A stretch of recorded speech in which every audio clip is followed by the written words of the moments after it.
Hey Bible lovers, I'm Tim Nichols, and I'm here to bring you your Nichols Worth, and today from Praz'n Cajun. Yes, you heard that right, Praz'n Cajun, a brand new rebinder with a pretty cool name from the state of Louisiana, and he did a great job on this LSB inside column reference Bible in purple Badalassi pull-up. And if you know me, you know I love me some Badalassi pull-up. It comes in some amazing colors, and this is one I had never seen before. So let's go ahead and check it out. It is very dark. That is actually purple. It does tend to look a little more burgundy on the camera, but that is actually purple. And of course, you know this leather has that beautiful pull-up effect where when you check that out, woo, it's just so pretty. And you can actually manipulate this to where it can be a little more permanent. I don't do that with mine because I prefer that dark smoky look. More like these. This one has a little bit more of the dark look. I think it's because of the dark color in the back. But you get more of an idea with how that Badalassi works with that smoky look and just that beautiful pull-up effect. This is some really gorgeous leather.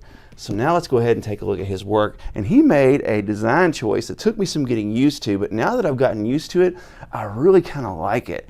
And that is, he decided to add that second tool line inside here, but he went narrow on top and then he widened it to the bottom. Now there's a reason that he did this. I'll show you that in a minute, but I'm going to go ahead and show you how it's like that on the back as well. This took me a little bit of getting used to, but I actually think it's really cool now. Whenever you let an artist make a decision, one thing you may have to do is give it a few days and let yourself get used to the idea, and I'm telling you, this is really slick. And the reason he did it is, check it out, he met this tool line at the top with the top of the tool line on that hub. And then the tool line on the very top, he met with the tool line up here. He was unable to do that on the bottom because it would have ripped through his logo. So he decided to go ahead and be creative, and I'm here for it. Really nice. Now this spine work, dude, this guy has not been doing this very long. And this spine work is absolutely on point. Double tooled hubs, really nice deep stamping, cool little Cairo with the Alpha and Omega symbol. His logo, I really dig this logo. And he's not been doing stitching for very long, and this stitching looks absolutely great. And I'm going to tell you, I've been working on this. I cannot find his singe mark. I can't find his back stitch. I don't know what he did to hide it, but to be this new and doing work this good, that is super impressive. Now let's just go ahead and take a look at how this thing looks overhead. Put me 4, count them there, 4 Beresford ribbons, 1 little accent for the New Testament. Thought that was really cool. But this overhead view is gorgeous. And his corner work, I mean, that's pretty good corner work. Nothing to complain about there at all. I am impressed with this. So now look at this art gilding. He did a beautiful job on that light purple art gilding to match that cover and just really accent it so well. And here's a really cool thing, is it has dark burgundy accents, so it's almost like it pulls those burgundy accents in with both colors, so you kind of have that three-way match here, although they're not exactly the same color, just really beautifully done. And his edge line tab, I'll tell you what, he did a pretty good job. He did it the way I like it. Oh, by the way, nice little custom bookmark there. Thought that was cool. But he does his printing on his end sheets, and then he does the angled off edge line tab. Pretty straight cut here, so not bad. And the advantage of that angle cut is that it gets rid of that big, thick mess of leather that can go all the way up.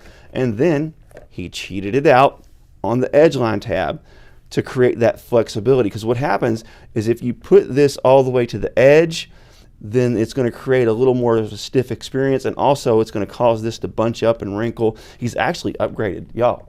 He's actually upgraded to leather end sheets. So if you want to do an upgrade on your leather end sheets, he can hook you up with that. He also stamps his logo on it. It looks really cool. As a matter of fact, check out this picture of one that he recently did that I think looks pretty sharp. So now let's go ahead and check out the lay flat test.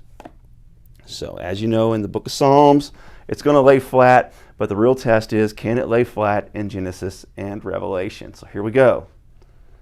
We're in Genesis 35. This is looking pretty promising, and I can already tell you that it's going to do a pretty good job because I've already tested this. Here we are, look, that is on the end sheet and laying flat. We're not even on the copyright or title page yet. Already laying flat. Here we are in the Old Testament title page. Genesis chapter 1. Boom, y'all. Some good stuff. And moving back to Revelation, which we have the concordance in the back, so you know you're going to have a little extra space there.